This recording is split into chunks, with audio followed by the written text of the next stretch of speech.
Welcome to Lynn Cullen Live, talk radio without the static. Email your questions and comments to lynn@pghcitypaper.com. And now your host, Lynn Cullen.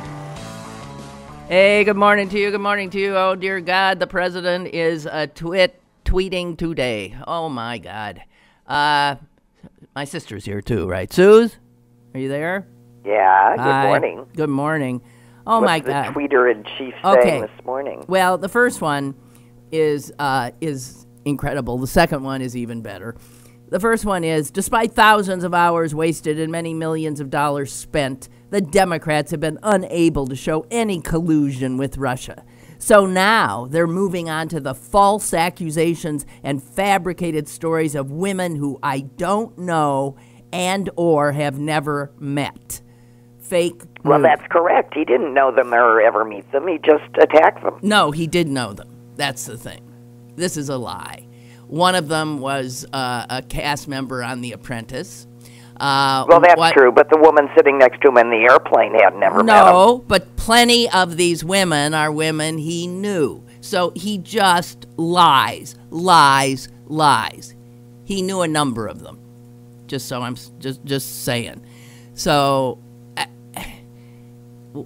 just unbelievable. But it's the second one that's beyond the pale. I mean, the pale having shifted to places we couldn't imagine just a year ago. Here it comes. Lightweight Senator Kirsten Gillibrand, a total flunky for Chuck Schumer, and someone who would come to my office begging for campaign contributions not so long ago, and, parentheses, oh, shoot! Susan? Yeah? I'm putting you on mute. Yeah, I wish I could put me on mute. Well, I feel fairly certain that I am not going to perish in a fire in this building because, man, do they test this friggin' system every 2 seconds. All right. This is your tax. Shoot that damn thing. I know, and it's strobing too. Oh, great. Okay, but sometimes they come back. I don't know that it's done. You think it's done? Yeah. Okay, we were at Kristen Gillibrand doing everything but giving him a right. oral She's in his office. She's a total money, yeah. She's a total flunky for Chuck Schumer. She's begging in his office, and parenthetically, she's begging for campaign contributions and would do anything for them, is what he says. Yeah. I mean, that was I could tell what he was saying. Well, he said it very clearly in case somebody else didn't understand. So that tweet constitutes sexual harassment. Yes, it does. There it is. That tweet in and of itself is prima facie sexual harassment. Yep. God. Well, he's getting scared. I can't imagine why. He's terrified. Well, he's going to fire Mueller, too. And I think the Republicans are clearly positioning themselves to let him. It's frightening, but I think we could be heading to a true constitutional crisis. And if he does fire Mueller and everybody, including the infirm, are not immediately out in the streets, then we deserve to become the fascist dictatorship that these guys have in store for us. I don't doubt for a minute. I mean, he's got too many canaries now who are telling him what he wants to know. He clearly is just methodically as hell. He's already got, 4 indictments. He's got, he's turned a number of people in a position to know all kinds of stuff, especially Flynn. So this is this is getting real close, which is why the hysteria of all caps in his tweets. Fake news, fake news, fake news. Incredible. You didn't happen to see that wonderful little clip of Roy Moore's wife, did you, from last night? No, I just read about it. Oh, it's just wonderful. Because she actually said... maybe I'm the Jew that's No, the lawyer. you're not the Jew, Susan. Yeah, I'll tell you why you're not the Jew. She clearly, the Jew is in the room. My guess is the Jew and his wife or her husband are in the room because she motions to them and says, and before they go, and she's looking right at him. We have the quote. Incredible. It's just, or not. I want to play it. You want to play it, but you're not playing it. Okay. This is, I feel like I'm in a nightmare and I can't wake up. Seriously. All right. Are you going to get it, or shall I just say it myself?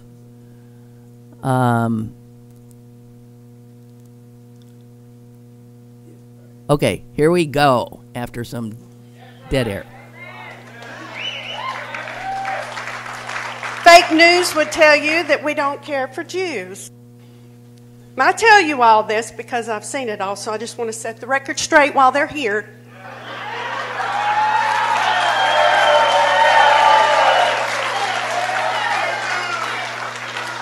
One of our attorneys is a Jew.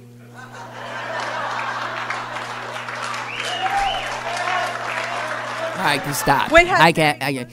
One of our attorneys is a Jew. And did you hear, while they're still here, and she motions and waves at clearly the Jew who looked like he was getting ready to leave. Yeah, he was supposed to be her show and tell. By the way, I couldn't hear that. I hope other people could. Okay. I see no reason why they couldn't, because I heard it. Right? Okay, if you didn't hear it, let us know. Anyway, yeah, one of our attorneys is a Jew. It's like Trump has been heard to say he only wants Jews as accountants because Jews know how to do money. Because we're good with money. That's right. So, I mean, when they let a Jew into their inner circle, it is only because they're buying into anti-Semitic tropes of, Jews knowing how to manipulate money. So, right. I'm in big trouble. Get me a Jew. Right. As a matter of fact, when one of his, it's a long time ago, but when one of his deals in New York went awry, I think it was one of his casinos was going down, and he went berserk when he found out that someone was using non-Jewish accountants or something. And he literally said, "Get me Jews!" I just want to make clear that Jews do not find this kind of thing flattering. No. And I would point to my sister as obvious evidence that it ain't true. Yeah, I mean, when it comes to manipulating Your money, eyes glaze over whenever the subject turns to monetary issues. I know. I literally, every brain cell in my head shuts down. And that particular Jew has her accountant call me for answers. Right. All I know with money is I like giving it away, passing it on, trickling it down, doing what I can. But I don't. Money is the root of all evil. Anyway. Oh, Lynn, thank you. She says, your show was extraordinary yesterday. It was? What the hell did we do yesterday? Neither Stephen or I, who are actually here in the room, can have any recollection of yesterday's program. Isn't that weird? When we hang up, I mean, I'll see somebody like 30 seconds later, and they'll go, "Oh, what did you talk about today?" And I'll go, No, I know. I don't know. I know. Have not a clue. Have not a clue. What did we talk about? I'm glad it's not just me. Stephen knows. What did we talk about? You talked about the New York Times Trump White House story and the 8 hours of cable. Oh, just so I read his talked about Facebook. the Trump White House, that Sunday story they did about him doing 8 hours of television. And the Washington Post column. Right. And the post column about Mueller's and Or Trump being well, whatever.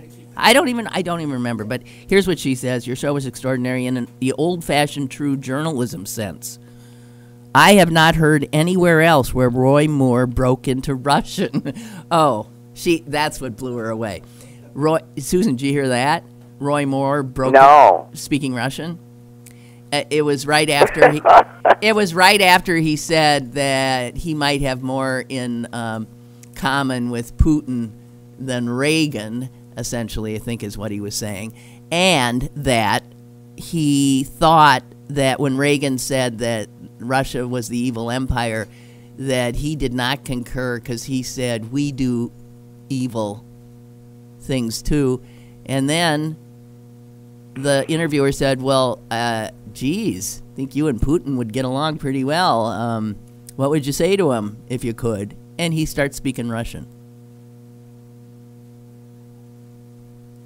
Now, I understand. Well, I mean, speaking Russian is not in and of itself a bad thing. I would point out to you that our nephew is fluent in Russian. Yes, and let us also be clear that Roy Moore is not fluent in Russian, but he bothered learning how to say apparently what he says is like, hello, how you doing, blah, blah, blah. Oh, well, you probably said we don't really like Jews either.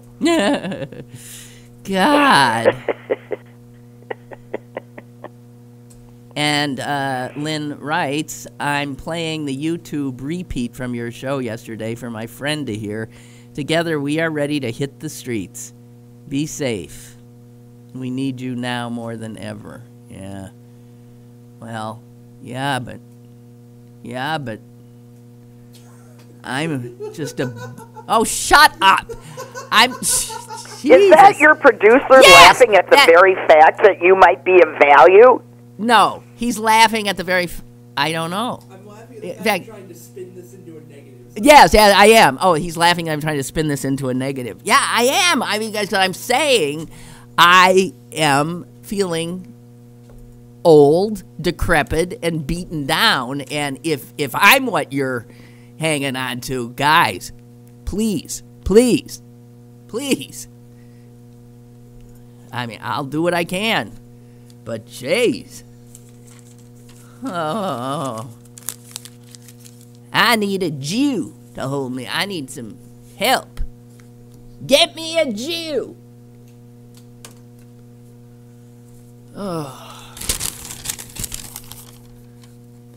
All right, who's gotten canned today? All right, Ryan, Liza. Marshall Falk, a bunch of football players. That's a surprise. Oh, God. You can do whatever you want when you're actually playing, but when you're retired on TV, not so much. That's right. Mario. Marshall Falk, he was like a good Rams player. Yeah, well. Or was he a Cardinal player? I can't remember. Let me tell you. Mario Batali. What's so funny about him? Well, the more fat and ugly and disgusting they are, the worse they are. Well, the thing is I think some people understand that if a man gets power and he is unattractive, that this power is a way to get the women. But you gotta power wonder. Is an aphrodisiac for women. They're sure of it. Yeah, but the problem. Let me tell you. Nah. No, I disagree with you. I've seen too much. You'd be interested in Mario Batali? If I were wanting to get ahead in the restaurant biz and I was interning for him or on his staff, yeah. I mean, I'm not saying me. I'm saying this is a calculation that a lot of women will make, because to spurn him might mean the end of your career. To allow something might, listen. Well, it was. Women I protest on behalf of the women that were in that situation, and they didn't accede to his. They were simply, acted upon, and there was no one to complain to. I don't know that a lot of them didn't move on. But, I mean, they didn't complain about him because they wanted to work in the business, absolutely. Henry writes, I think you think what? Go ahead. I think it is interesting, says Henry, how over the past 36 hours we have started to see a noticeable movement towards ousting Trump from office for sexual abuse. There is definitely some significant momentum on that front, and well crafted. It sort of reminds me of the FBI finally getting Al Capone for tax evasion.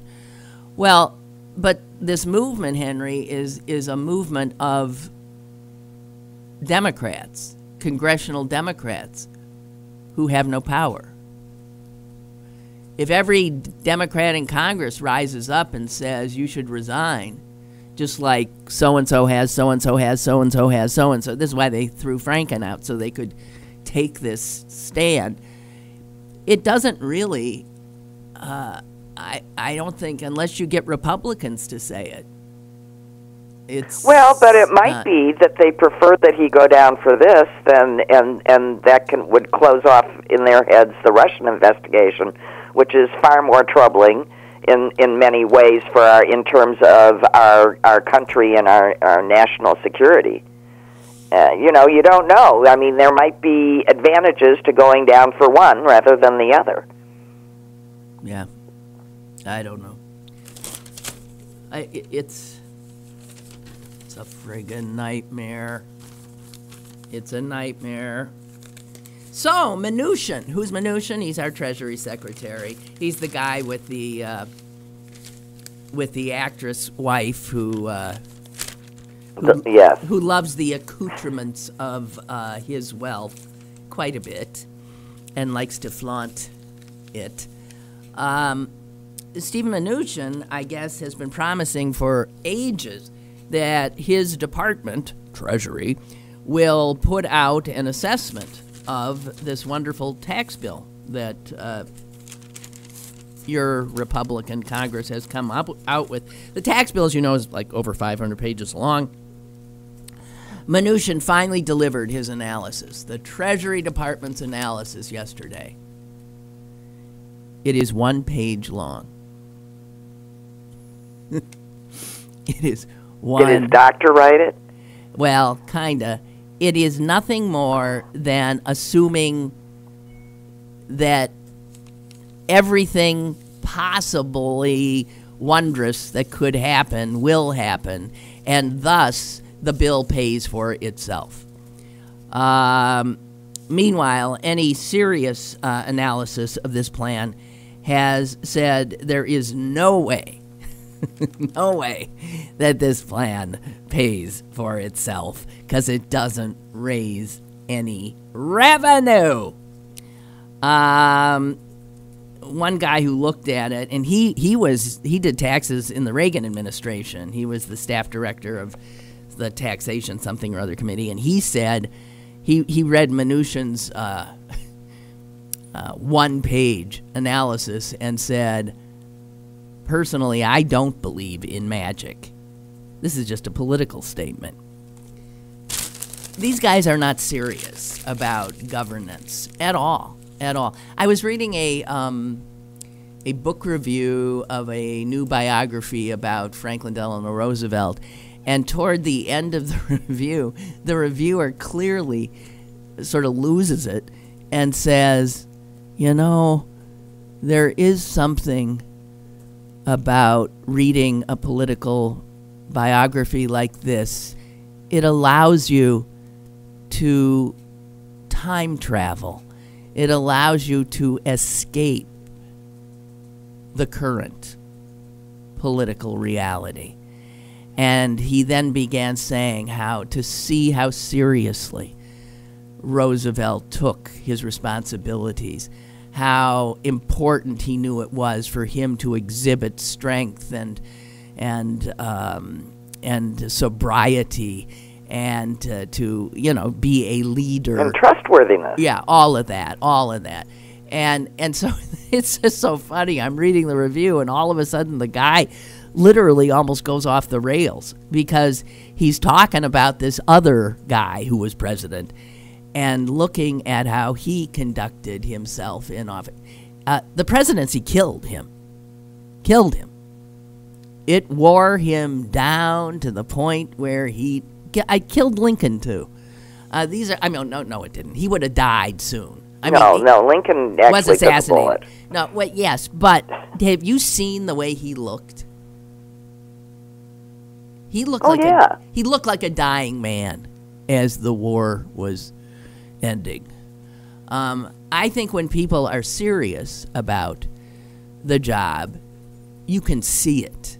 You can. Well, do you think Trump feels in any way responsible for the violence and that's going on in the Middle East right now? That is directly because he's playing with shit that he doesn't know anything about. Right.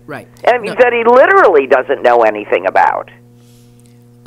He basically asks his cleaning lady if she knows anything about the Middle East. Well, the odds are the cleaning lady knows more than he does. More than he does. So, but I think his whole administration is a fine example of the Peter Principle. What we have uncovered here is a group of white men, for the most part, if we take out Betsy DeVos, we'll throw her in there too, who have managed to climb to the top of their professions, clearly without any ability to actually do them well, without a thinking brain, because none of them have any idea what this is about except for private plane trips and as you say, all the fancy accoutrements that Mnuchin's wife likes. That's it. Yeah. This is the most unserious bunch of people that don't know what the hell they're doing. And they were all top of their fields. They are there to do one thing and one thing only, and they're close to doing it. And that's lowering the corporate tax rate. That's all this was about. And it is why I don't understand why they don't pay it anyway. No.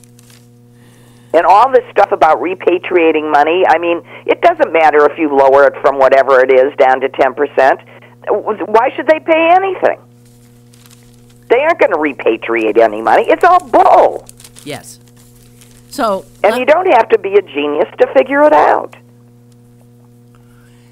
So some people, not me, are actually reading this noxious concoction that passes for a tax reform bill. And there's stuff in here that is just mind-bogglingly insane. And there's something very big that happens in this bill. And what it does is, if this goes through, it will upend the whole idea of how we have taxed income. And the losers, if this bill passes, are people who are employees of somebody. In other words, the guys that get the W-2s. They're the ones who are going to suffer. Let me give you some for instances. Consider two chefs who work side by side for the same catering company. They do the exact same job. They work the same hours. They are paid the same amount. The only difference is one gets a W-2 and the other gets a 1099. One is an employee. The other is an independent contractor. And this means a big difference in what each will pay. Because for the first time, says right here, since the United States adopted an income tax, a higher rate, if this thing goes through, a higher rate will be applied to employee wages than to income earned by corporations, proprietors, and partnerships.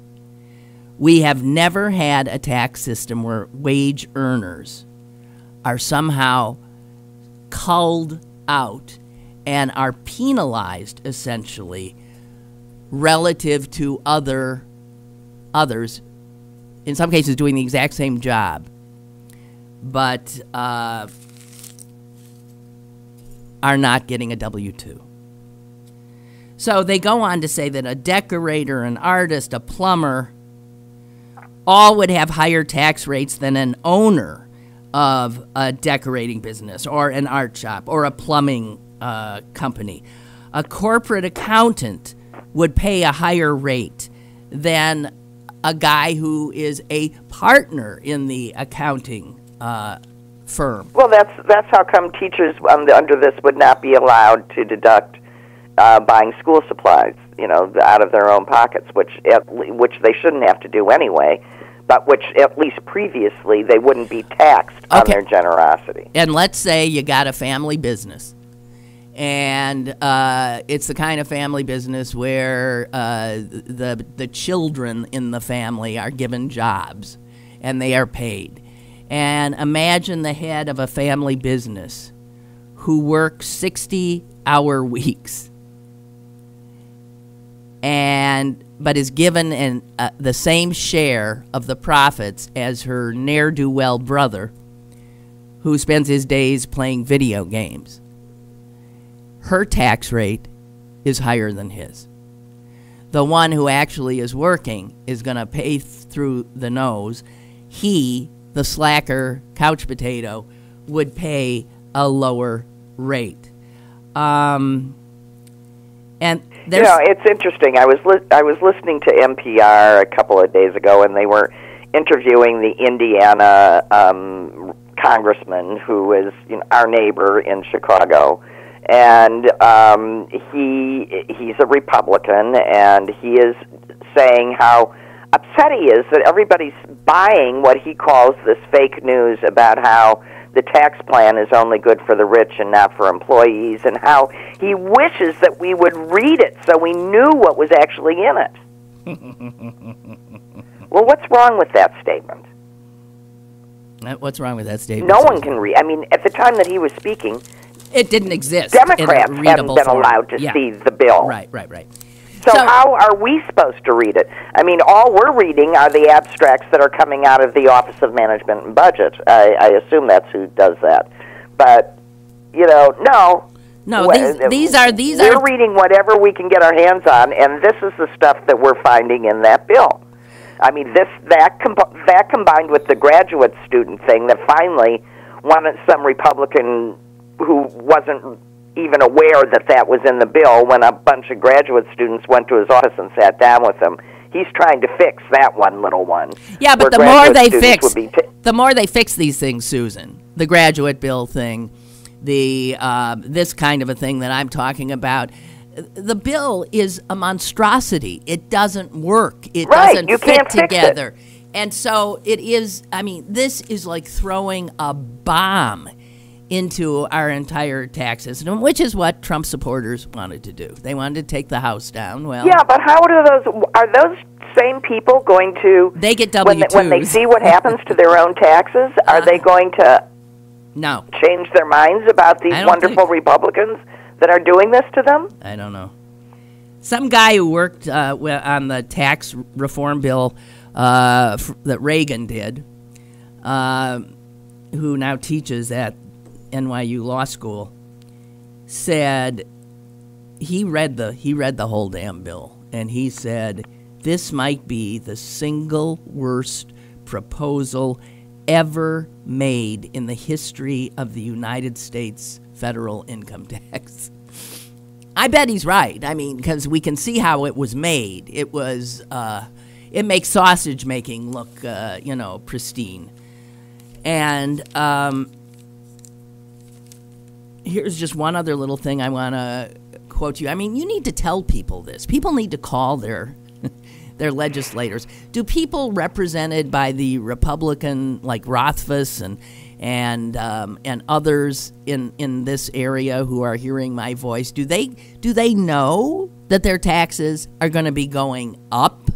Do they know the workers are going to carry these corporate titans on their backs? And if you think the corporate... And that the few things that seem to be in their favor have a sunset clause. They go away.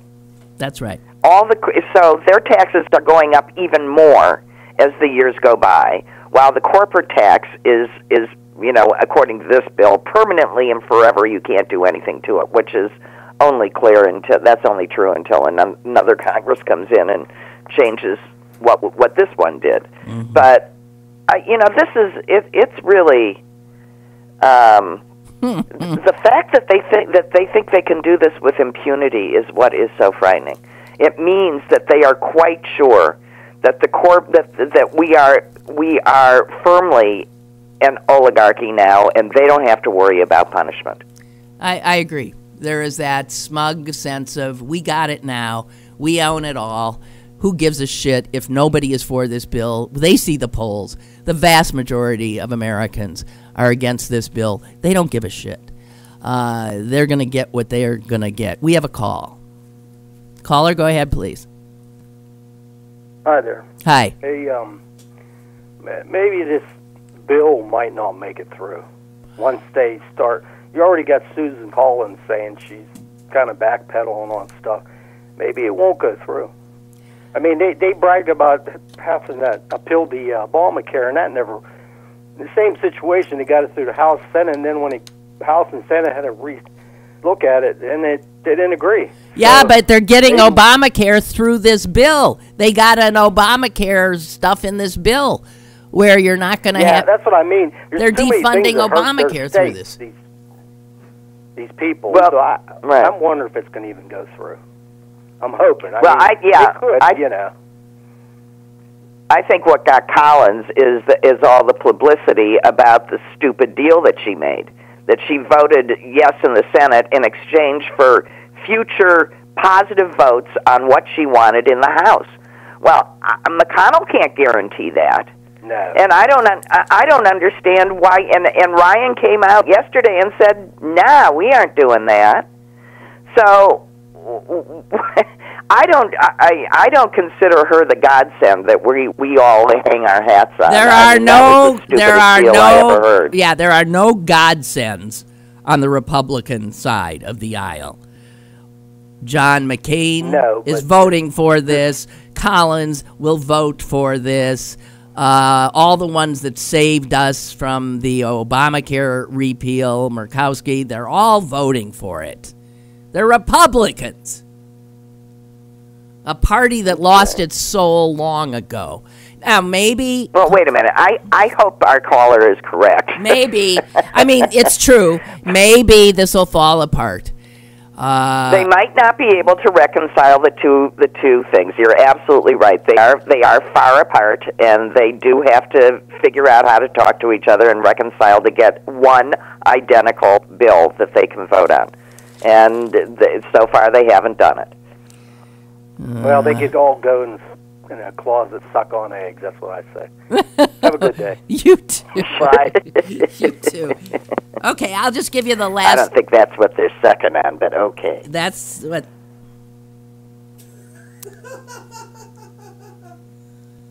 Well, you made Steven laugh.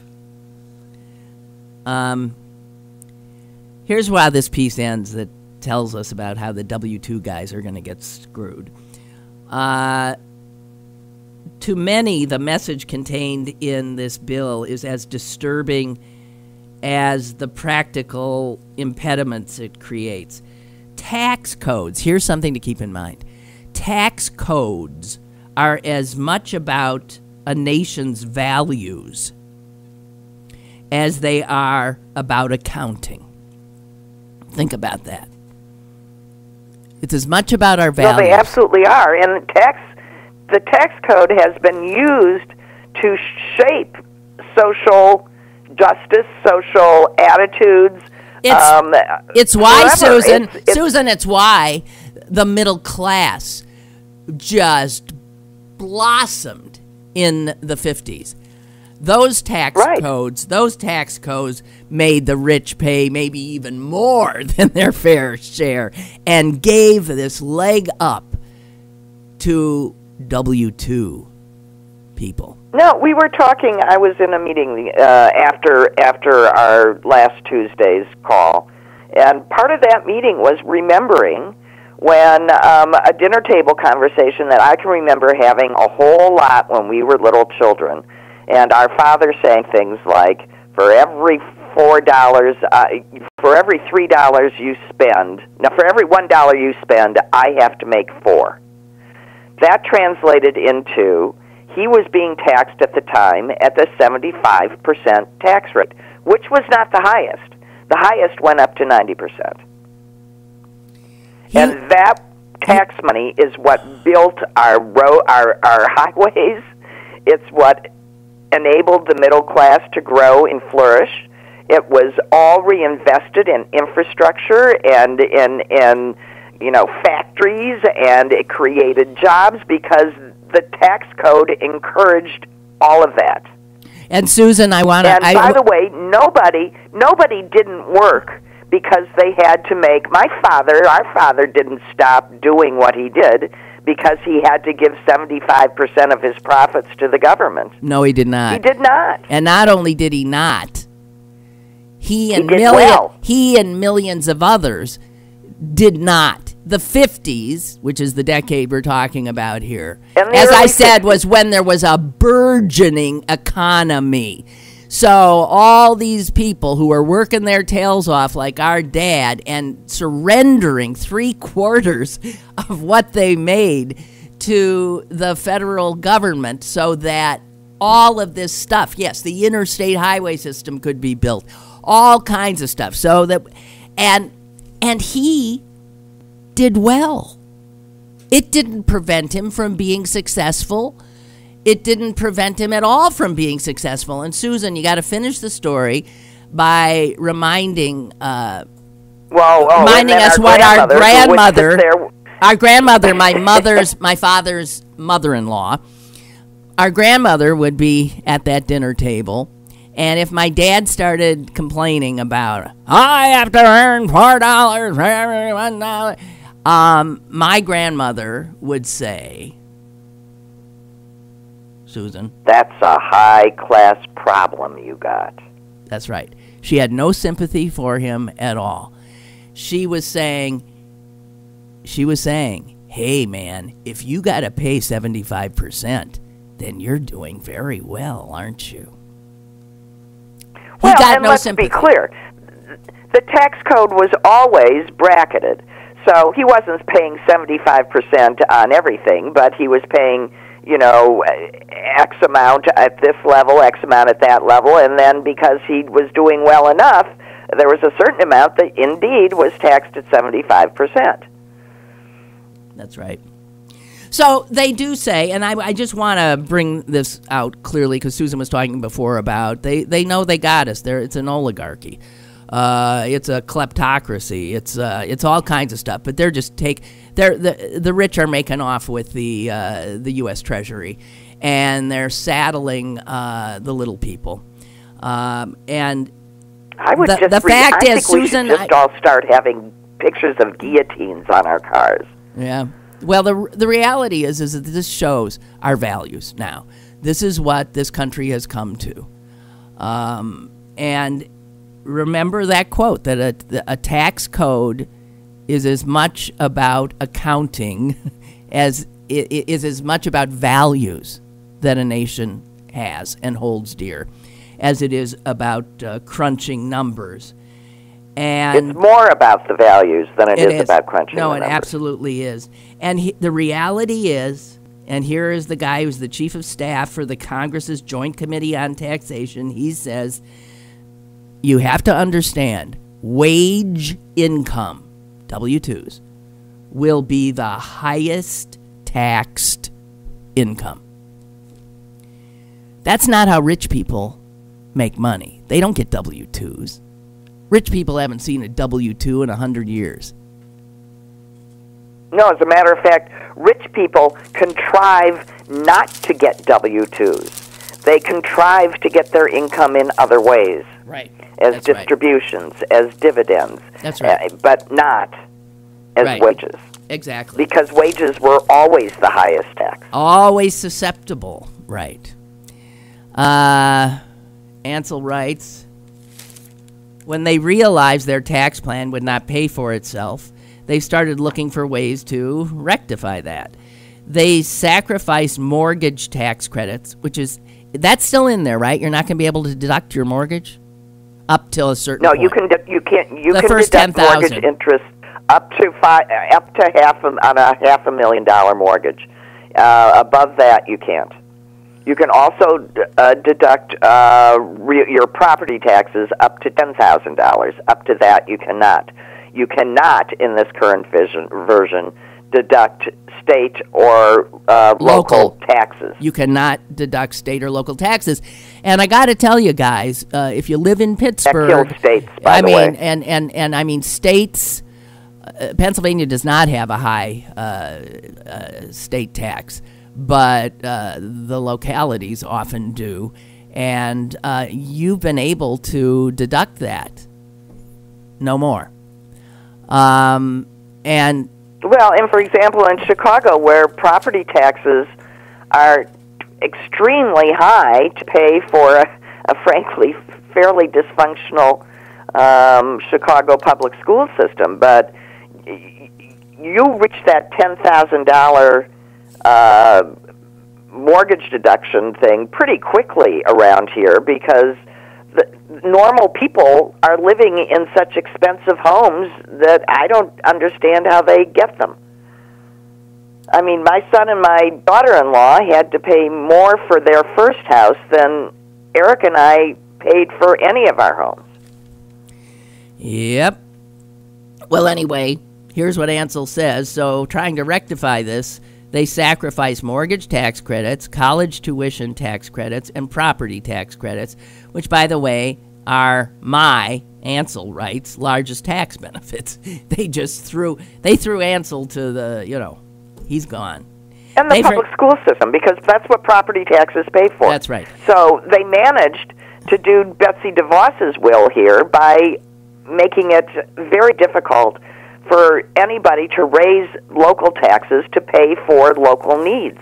Well, because each increase is more expensive now. And this is why it shows what is valued. As Ansel writes, they forget why these kinds of tax benefits exist, like college tuition credits and property tax credits. They exist because at a certain point in our national life, we valued people being able to go to college.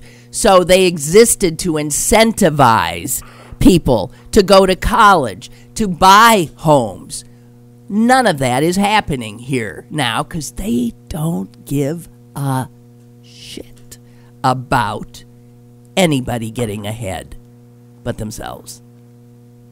So, yeah, bah humbug and Merry Christmas to you all.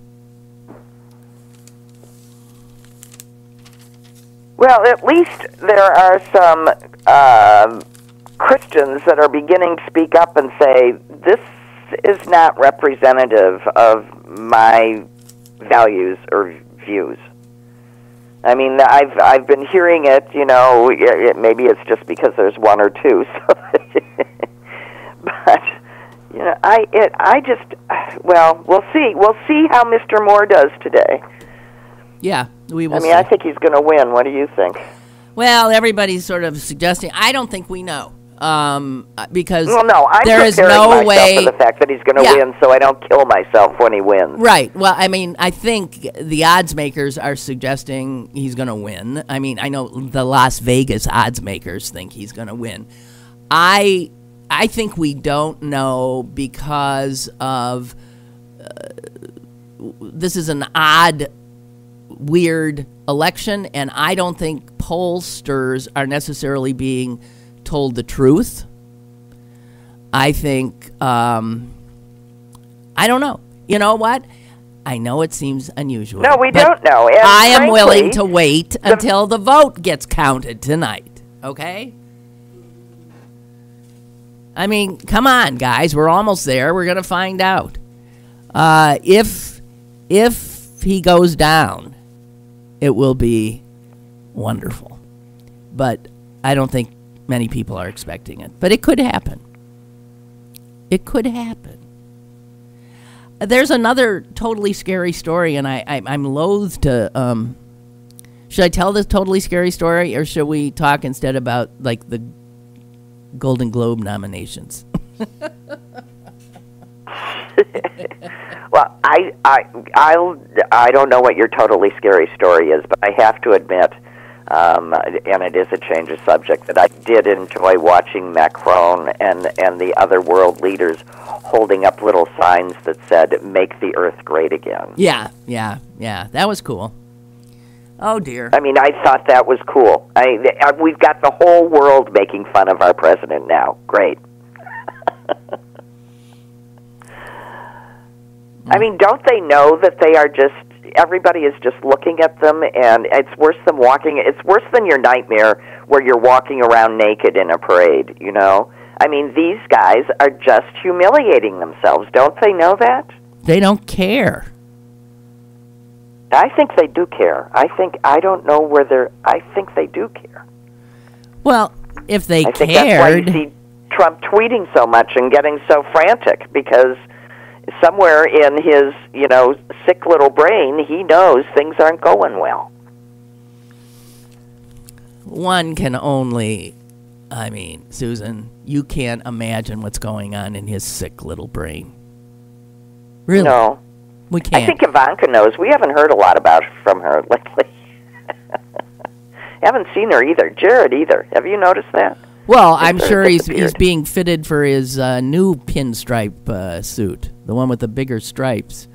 Yeah, the one with the great big ones, right? So Sideways. I'm thinking that, in fact, this could obviously rip this Trump family apart. And there is no doubt that Donald Trump will throw Jared Kushner and his own son, Jr., under the bus. Absolutely. Under the bus to save his own hide. And if he were to do that, I'm not so sure then Ivanka wouldn't even turn on him. I don't know. Although she seems very, very much like her father, just with more, I don't know. She's wrapped up in a better looking package. Right. She presents better. And human psychology is such that when we see a beautiful, soft-spoken woman like her, our brains tell us that she's good. I mean, that's what happens. By beautiful people get ahead, even if there's not much going on in their brains, because we just see them as somehow better. I don't know. You know what? I'm not gonna do this other story. The other story is about the census, which is coming up in 2020, and you don't want to know. But let me just say this: it will be. Well, didn't they put some idiot in charge of it? Well, of course. But so he's only going to count the white people? Well, here's the thing: they're going to do it differently than they've ever done it before, and of course they are. They're not actually going to count. Well, it's going to be mostly done online. Oh well, so yeah. They're only counting the white people. Well, those who don't respond online, they will send out what are called the enumerators. Those are the people who go door to door, and they will be trying to. Anyway, here's the reality. The Republican. Here's the reality. Most people, there are still a huge number of people that A, don't have internet, right. That B, don't have access to computers, right. That C, don't know how to work them even if they did. Right. That's the reality. Right. So I think Congress has been starving the Census Bureau so much that they do not have enough funds to actually do trial runs. They were scheduled to do 3 trial runs of the system to make sure it functioned. They don't have the money to do that. They might and be we able all know to how well the ACA system worked when it went up. That's right. So you don't want to know and the by opportunities. The way, if you go on the opportunities for Russian hackers to have a field day with our census. That's all I'm saying. Stop and think. Their abilities. If it's all now online they have access to the same data of how to undercount Democrats, black people. Also, because immigrants are so terrified now in this country, the odds are they will be woefully undercounted because they don't want to tell anybody representing any governmental entity of any sort who they are, Anything. where they live. Right. So they're in hiding now. No, you've got a perfect storm where politics and potential Russian meddling will encroach upon the census, and that means the Republicans can continue to rig through gerrymandering and phony data any elections that may come up in the future. So that's just something to know. I'm want to get some other emails in, Suze. Mark writes, it'll be interesting to see how much the Donald gave to Kirsten Gillibrand to shower him with sexual favors. They keep records of political contributions, right? Yeah, you probably could go back and see how much money he gave her. I mean, he regularly, as a business person, gave money. He was a Democrat before he was a Republican. He gave to Democrats and Republicans because one of the few things he said, which was absolutely true, he said, that's how the system works. If you want to have influence with some of these guys, if they get in office, then you got to give them money. Yeah, you pay both sides. I mean, Right. You see that all the time. Right, if exactly. you track corporate donations. Okay, and also he writes the Trent Frank story. Wow, is that a weirdo? Has gone from weird to more weird. His resignation was to be effective January 31, but it changed to immediately. My hunch is that Trent has been snipped. What does that mean? And sex with the ladies on his staff would not produce a baby, and so no 5 million. Huh? No. No. Yeah, he got out of there because more and more details were coming out. But what I don't think he actually had sex with any of those women. They aren't saying so. They left because he was continually pushing them to be their surrogate. But his idea of surrogacy was that he was going to screw them. Is that clear, or was he just going to have? Now, that's pretty clear that he was offering. He wanted to have sex he wanted to have them impregnated the old-fashioned way, not through any sort of. No, but surrogacy usually is a woman agrees to implant implant an embryo. It is the man and the woman's sperm and ovum. Not necessarily. It is. Sometimes it is the man and the other. Man and the surrogate's egg. That happens too. But a lot of surrogates don't have sex with the guys who father the children. Let's just say that most.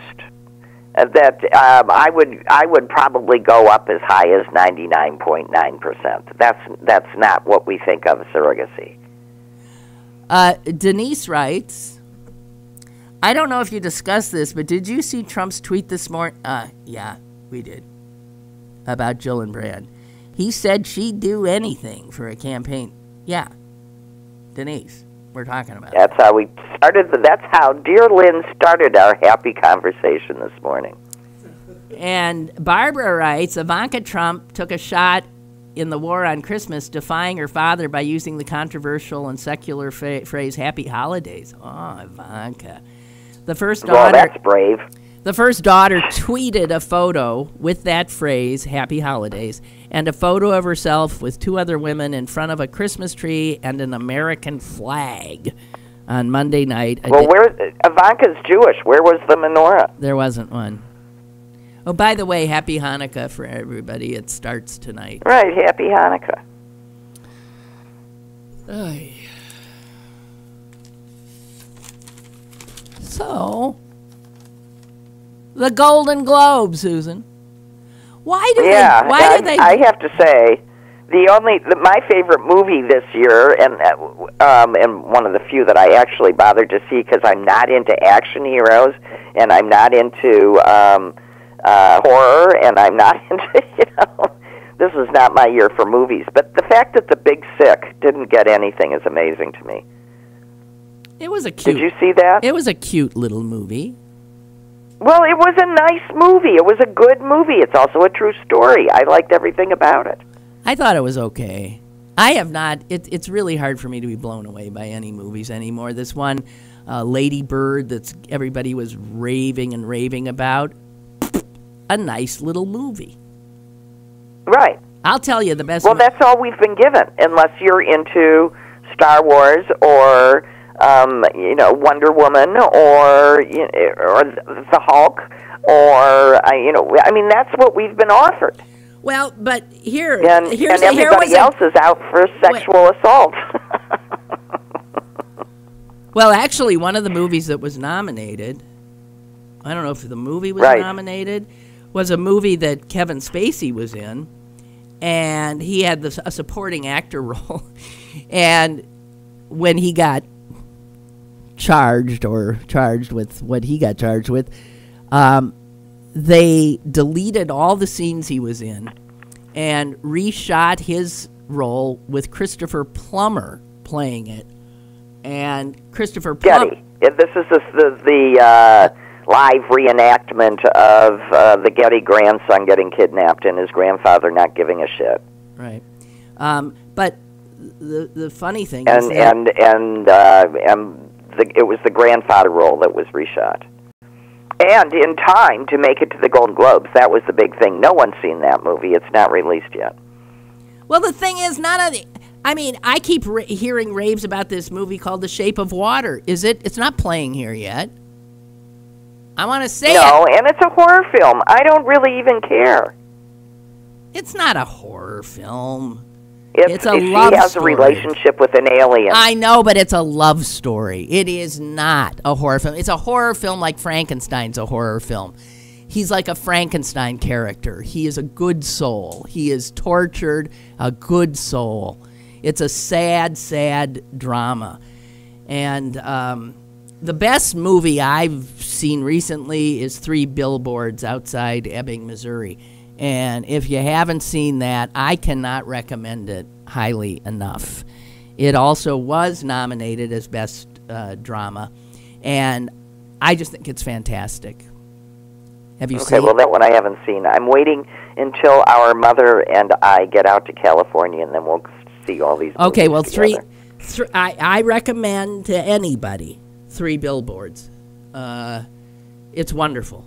But that's it. Can you think of any other movie? I mean, I think this year was just awful. Here was one that I also thought was fantastic.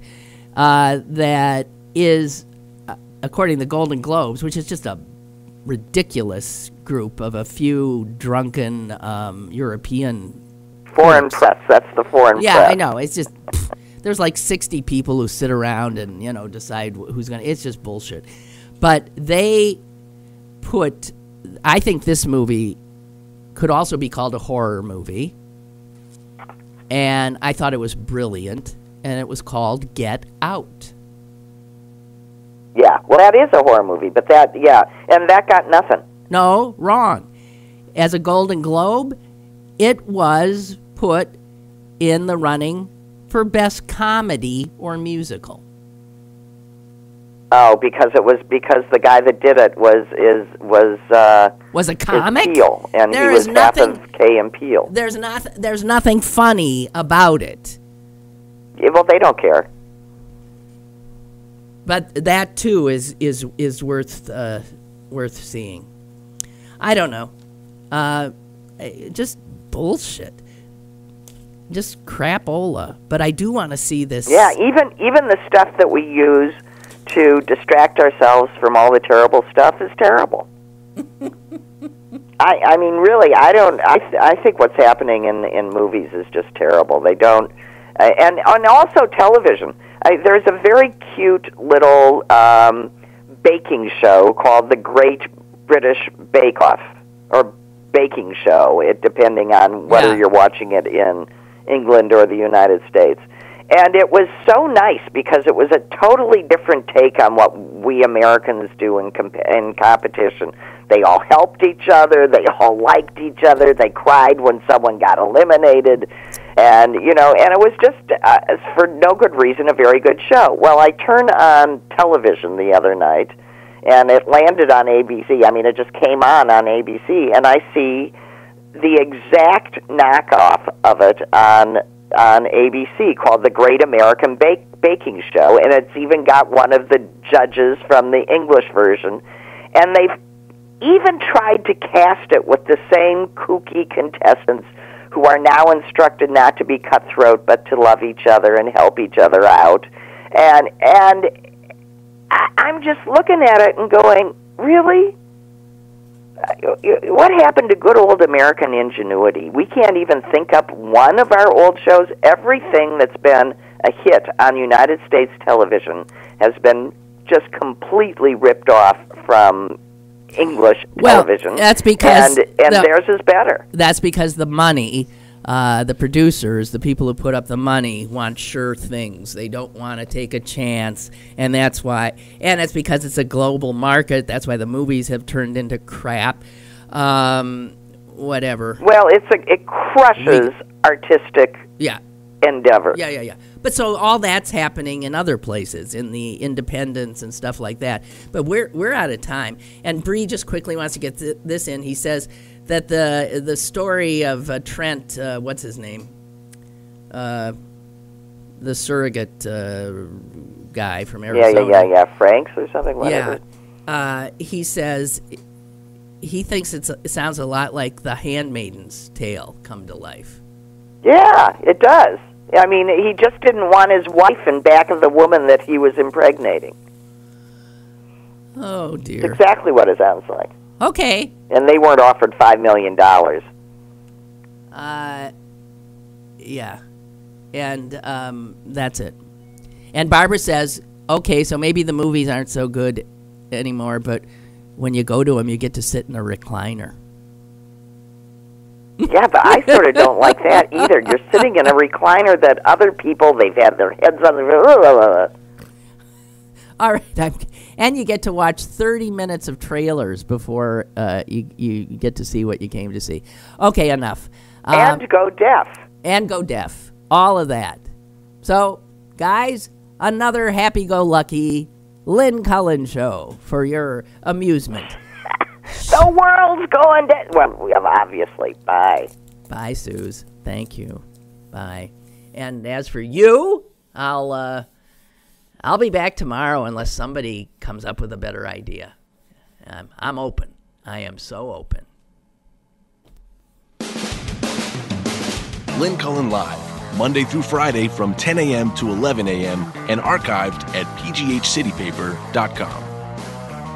The opinions expressed on Lynn Cullen Live are those of the host and do not necessarily reflect the viewpoints of Pittsburgh City Paper or its advertisers.